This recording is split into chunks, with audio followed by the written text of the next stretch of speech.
Hello everybody, Road Warrior 627 here, and welcome back to another Thoroughbred Racing preview here on my channel. Today we're going to be discussing the opening day feature for the Belmont Park Fall Championship Meet here in 2020, September 18th, 2020, race number 4, the Miners Mark Stakes. This is as close as we'll get to the Belmont Stakes this year. It's for 3-year-olds and up, not strictly 3-year-olds. In fact, there's no 3-year-olds in the race. But a 1.5-mile route around Big Sandy is excellent, and pretty much that's the only reason I'm doing this video. It's not like the field is awfully intriguing. The Belmont Fall Championship Meet as a whole, it's going to be 27 days, mostly Thursday through Sunday. And the Fall Championship Meet at Belmont is extremely important. It's not my favorite meet of the year. The Belmont Spring Summer Meet is. But the Belmont Fall Championship Meet crowns champions.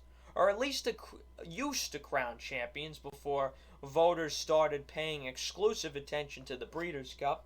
Now races like the Jockey Club Gold Cup, the Frizette, the Champagne, the Beldame, the Vosburg are largely forgotten. And that's just a damn shame, because they are historic races that have crowned true champions over the years and often still prove to be great runnings. Another big deal. No fans. I'm pissed, obviously. Cuomo allows people to go to casinos, people to go to gyms, but he won't open the racetracks, which have been open in Jersey for more than 2 months. People are wearing masks. People are social distancing outside and inside. It's garbage. And NYRA, you're at fault too. Because you should be fighting the governor to let us in. You're just as much to blame for this as him. You both suck. And that's pretty much all I have for my opening rant. Let's move on to the actual race itself. We've got 5 horses. Number 1 is You're to Blame for Todd Pletcher, 7:05 second choice. There is nobody better at marathon dirt races than Mr. Pletcher. He ran good in this race last year, if you want to consider the Grand Prix American Jockey Club Invitational as this race last year. It's pretty much the only thing to compare it to. Before that, it was the Temperance Hill at 1 mile and 5/8, obviously just 1.5 miles last year, and now this horse hasn't won since April 14th of 2019. Him and Rocketry are the 2 big dogs in here, if you want to talk about the morning line. And I think Rocketry is slightly better, but you can never count Todd Pletcher out, and this horse does scare me as his figures aren't too far behind. Number 2 is Counteroffer. Ian Wilkes does something puzzling here. He keeps the horse in New York to run on the dirt, and since he kept him here for such a long time, he seems to kind of be pointed for this race. Ian Wilkes, 19% turf to dirt. It's a big step up, but he's got dirt pedigree with, most notably, Tappet, who obviously screams distance with all those Belmont Stakes winners too. I think he's a little bit of an outsider just because his figures aren't quite there, but he has the chance to turn around on the dirt. I'm not awfully convinced, but if you like him, I see why. Number 3 is Danny California. The Orlando Noda Barn is on fire. If he wasn't such a nice guy, I'd think he's a juicer. Big step up in distance for this horse. This horse does not run these marathon distances. In fact, in his last 10 races, nothing other than 1 mile or 1 1/8 miles. The sire of Fleet Alex obviously won the Belmont with authority way back in 2005. So if you want to go off the sire as a guess, this horse does represent some value. I, though, myself am skeptical, especially with Noda's struggles in stakes races despite being 60% in the money. Number 4 is Rocketry. I love this horse. I don't love this horse today, but I love him as a horse. He's consistent. He's not quite what he used to be, especially back in 2018. He really turned it on at these marathon distances. But Rocketry brings his lunch pail every time and does a great job. Now, he's got the slight edge over You're to Blame in the speed figure department and in the prime power numbers, even though he just got nipped in the Birdstone by You're to Blame at the Spa last time. That was going 1 3/4 miles. I think at 1.5 miles, Rocketry will have a little bit of an easier time. And he's definitely the horse to beat in here. That being said, we're going to try to make money. And I think a horse that you might want to try to make money with is the outside horse in this field, and that's number 5, Petit Fils. I believe that's how Johnny I's been pronouncing this horse's name. This horse ran on the turf the last 3 times, ran on the turf a lot back in Europe, used to be trained by Mr. Christophe Clement, but also had 2 races way back on all-weather tracks, neither of which were awful. Obviously, the 2018 one was a little bit better, running pretty damn well in a handicap, only getting beat 2 lengths at 1 mile and 9/16, a distance that's rarely seen. This horse doesn't have anything that screams dirt pedigree, obviously. It's all European. But I have faith in Chucky Lawrence. Chucky Lawrence doesn't send these horses into these races with the intention of sitting back. And I find it funny that Kendrick Carmouche gets picked up on this horse. Does Carmouche try to do what Chucky Lawrence did in the Tiller with my boy Perrette with that 38-1 score? I'm salivating just thinking about it right now. This horse also ran in that Tiller, as a matter of fact, which is funny. When he was back in the Clement barn, did not run well.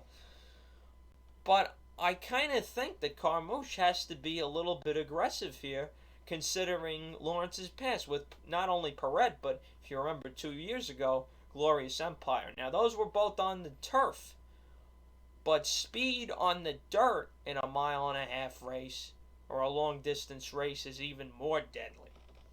So I would watch that. None of these horses, before you say this horse has never been on the lead, none of these horses like to be on the lead. So I'm not too worried about it. What I am worried about is maybe Johnny walks the dog with You're to Blame, considering he's got the inside post and he's very smart. That's why I'm going to include You're to Blame in my bets. So let's move on to my bets right now in this race.